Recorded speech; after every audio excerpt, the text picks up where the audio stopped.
नमस्कार, मैं हूं ठाकुर रश्मि सिंह और आप देख रहे हैं द यूपी खबर।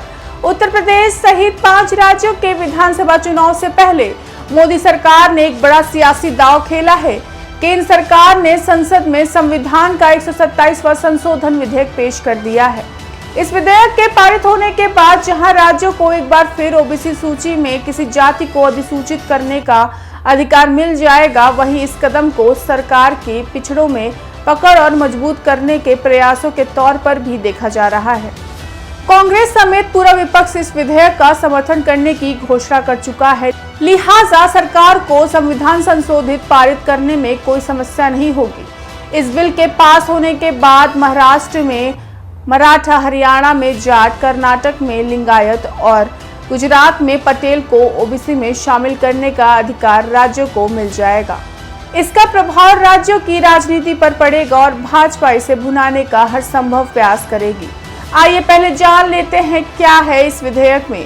संविधान का 127वां संशोधन बिल 2021 को ओबीसी विधेयक के नाम से भी जाना जाता है। यह मामला बाद में सुप्रीम कोर्ट में गया था, जहां देश की शीर्ष अदालत ने अपना फैसला सुनाया। फैसले के मुताबिक 102वें संविधान संशोधन के बाद से राज्यों के पास सामाजिक और शैक्षणिक रूप से पिछड़े वर्ग की पहचान करने का अधिकार नहीं है। वे अपने स्तर पर ओबीसी की लिस्ट भी नहीं बना सकते। सुप्रीम कोर्ट के इस फैसले पर केंद्र सरकार ने समीक्षा याचिका दायर की थी, जिसे सुप्रीम कोर्ट ने खारिज कर दिया था। इसके बाद 4 अगस्त को केंद्रीय कैबिनेट ने एक संविधान संशोधन बिल को मंजूरी दी, जो राज्यों और केंद्र शासित प्रदेशों को अपनी अपनी ओबीसी लिस्ट बनाने की शक्ति देने का प्रावधान करता है।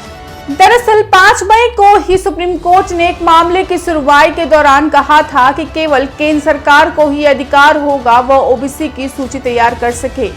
केंद्र सरकार ने सुप्रीम कोर्ट के इस फैसले पर आपत्ति जताई थी। संविधान संशोधन को मंजूरी देने के बाद माना जा रहा है कि इसी मानसून सत्र में सरकार संशोधन बिल को पास करेगी। ओबीसी वर्ग को लेकर केंद्र सरकार का यह दूसरा बड़ा कदम है। अब राज्यों के पास अपनी ओबीसी सूची बनाने का अधिकार होगा। केंद्र सरकार ने बीते सप्ताह मेडिकल शिक्षा में ओबीसी वर्ग के लिए केंद्रीय कोटे से आरक्षण दिया था। बता दें कि ओबीसी वर्ग को लेकर केंद्र सरकार का यह दूसरा बड़ा निर्णय है। इससे पहले मोदी सरकार ने मेडिकल के केंद्रीय कोटे में ओबीसी को 27% आरक्षण देने की घोषणा की थी। कहा जा रहा है कि इन तमाम कोशिशों के पीछे उत्तर प्रदेश में अगले साल विधानसभा चुनाव है। दरअसल यादव को छोड़कर दूसरी पिछड़ी जातियां भाजपा को वोट करती हैं। वर्ष 2017 के चुनाव में बड़ी संख्या में ओबीसी ने भाजपा को वोट दिया था, इसलिए भाजपा अपना बेस मजबूत कर रही है और उत्तर प्रदेश में सपा और बसपा दोनों का नजर पिछड़े वर्ग पर है। सपा अध्यक्ष अखिलेश यादव पिछड़ा वर्ग सम्मेलन कर ओबीसी मतदाताओं का विश्वास जीतने का प्रयास कर रहे हैं, जबकि बसपा ने ओबीसी जनगणना की मांग कर अपने इरादे स्पष्ट कर दिए हैं। लिहाजा ओबीसी भाजपा से छिटकता है तो चुनावी समीकरण बिगड़ सकता है, इसलिए भाजपा अपना वोट बैंक कायम रखना चाहती है। लोकसभा में विपक्ष भले ही पेगासस जासूसी मामले पर पीछे हटने को कतई तैयार नहीं है। उसने सोमवार को भी इसे लेकर अपना दबाव जारी रखा, लेकिन सरकार ने राजनीतिक रूप से महत्वपूर्ण माने जा रहे अन्य पिछड़ा वर्ग से संबंधित संविधान का 127वां संशोधन विधेयक 2021 को पेश किया।